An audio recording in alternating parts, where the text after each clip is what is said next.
I'm Amber Fuhriman, and this is the Break Your Bullshit Box podcast. If you want comfort, this is not the place for you.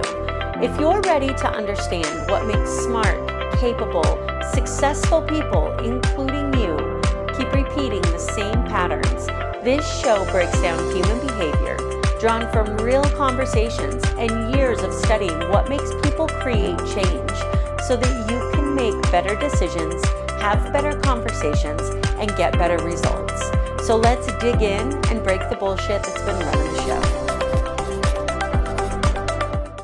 show. You've taken the course, you've read the book, you've practiced the script in the mirror, you've done all of this probably more than once, and you're still not closing sales the way that you know you probably should be.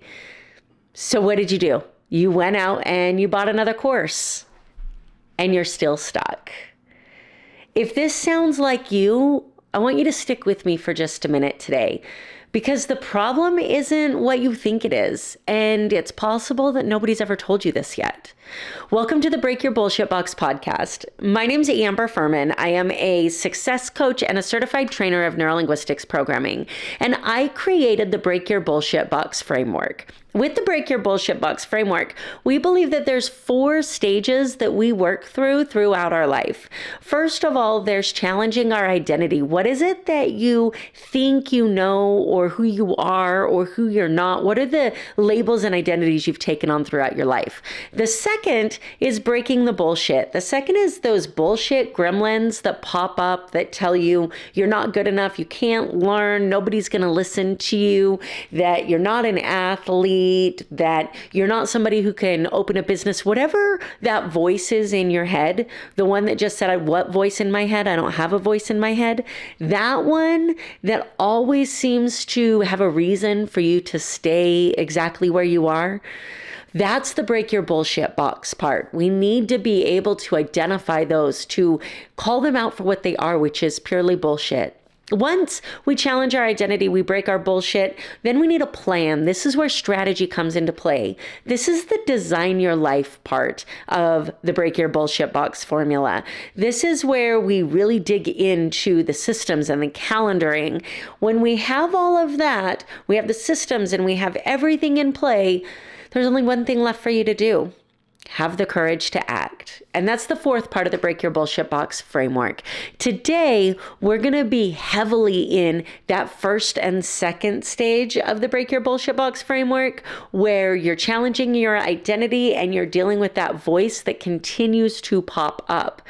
Today, we're going to be in a place where you might not think, because most people think we'd be in strategy, that design your life area, right? Where we'd be digging into the resources. But I'm here to tell you that if the resources were what the problem is, you would already have the answer. Instead, we are going to be pulling back the curtain on the invisible stuff that's actually running the show behind your thoughts. Today, that invisible stuff is showing up in your sales conversations, your leadership, the way you communicate with your team, the way that you basically do anything. Whenever that bullshit gremlins get really, really, really, really loud for you, that's where this episode lives. If you're thinking, Amber, I'm not in sales, I don't have a team, I don't deal with leadership, that's fine. Whatever it is that you do in your life where that voice gets loud and says you can't do it, that's what this episode is about. And here's what I see constantly. Someone will come to me who's really good at what they do. They've built a business, they're experienced, and they can't seem to figure out why their numbers aren't moving. They tell me that they need to get better at sales, that they want the sales scripts, that they want to know how to have the conversations. And I believe that they believe that, but I don't believe that sales is the actual problem. Because if you've already learned the skills and you're still stuck, the problem is never the skills. It's what's happening inside of you the moment that you go to use those skills. This isn't a sales problem. It's a belief problem wearing a sales costume. So let's think about it for just a minute. Think about that last conversation you were in where that voice got really loud and everything about you changed. That last conversation that you were in, where the moment you got in your head, you felt the connection drop off with the person that you were talking to. Something was off. It just wasn't clicking, right? What happened the moment right before you got in your head for that conversation? Were you actually present with the person in front of you? Or were you listening for the purposes of responding? Were you already preparing a response that you had ran over and over again in the mirror when you were practicing that script? Were you actually communicating, or were you solely trying to predict what was happening next? The conversations fall apart not because we said the wrong thing. Usually conversations fall apart because we're too busy managing our own fear that we never actually showed up in the conversation. And that fear, that story, it has a belief and experiences underneath it. Maybe it sounds like, I don't want to seem pushy. I don't want to seem salesy. What if they think this is too expensive? What if they're right? That last one, I want you to sit with that for just a minute. I've worked with people who know they are undercharging. They know it. Hell, I've been somebody who knows that I'm undercharging. And until we deal with whatever's driving those beliefs, we can't seem to get ourselves to change our pricing. Not because we don't understand our value intellectually. It's because some part of us doesn't believe it yet. And you cannot script your way out of not believing you're worth what you charge. It's not possible. So a business owner will come to me wanting to do better in sales, wanting to build a better strategy, and we dig in. And what we normally find is that they are already apologizing for their price before anyone has said anything about it.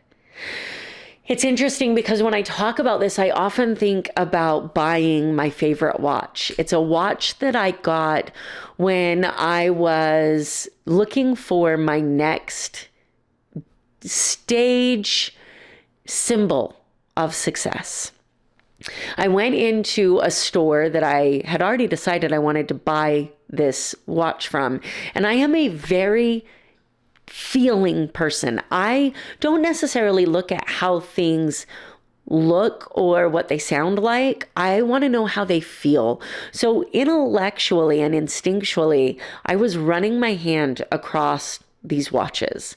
I would pick them up. I was feeling them. I wasn't looking at a price tag, but the salesperson thought I was. So the salesperson comes over and says, "Oh, don't worry. The price that's on them is not the price we sell them for. We're having a sale right now."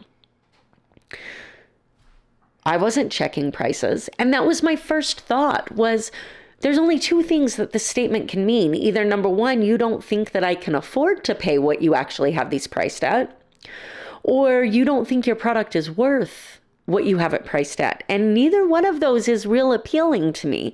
No matter what happened, no matter how much I liked one of the watches, I couldn't get myself to spend money in that store because they had already told me through their salesperson that they didn't think it was worth what they were selling it for.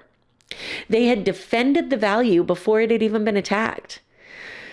Doing this creates a objection that the prospect or your potential client never asked for. This is not a skills gap. It's a belief gap. Same conversation, same offer, same market, you'll get completely different results. The skills were always there. Maybe you wanted to learn them better. Maybe there's more opportunity for you to dig in and get better at them. However, it doesn't matter how good you get at the skill, the belief has to catch up. And listen, I'm not talking about sales right now. Replace that with whatever bullshit gremlins get the loudest for you. Leadership, your team, your family, your relationship status, your health, asking for a raise, whatever conversation you immediately feel resistance having. The next time you feel yourself starting to over-explain, over-defend, or shrink before anybody's asked you any questions, stop and ask yourself 3 things. What am I feeling right now? What am I thinking right now? And what am I afraid is about to happen? You don't have to fix it in the moment. In fact, you can't fix it in the moment. You just get to notice it because you can't change what you don't look at. And most people are too focused on the external conversations that they never take the time to examine the internal ones. Start here, and that's where everything changes. The fact that you're here, that you're listening, that you made it to this part of the episode tells me something about you. It tells me that you're not going to keep buying the same book, the same course, the same program, and hope something sticks. What is the saying? The definition of insanity is doing the same thing over and over and over again and hoping you get different results. You're the type of person who wants to figure out what is actually getting in the way. That is the work for you. And we can do that together. Sit with these 3 questions. If you want to have conversations about this, if you want to go deeper into this, feel free to shoot me a message. Head over to successdevelopmentsolutions.com, book a time on my calendar, and we can dig into these 3 questions this week. Take some time, sit with this, pay attention to where these conversations fall off for you, and I'll see you next week.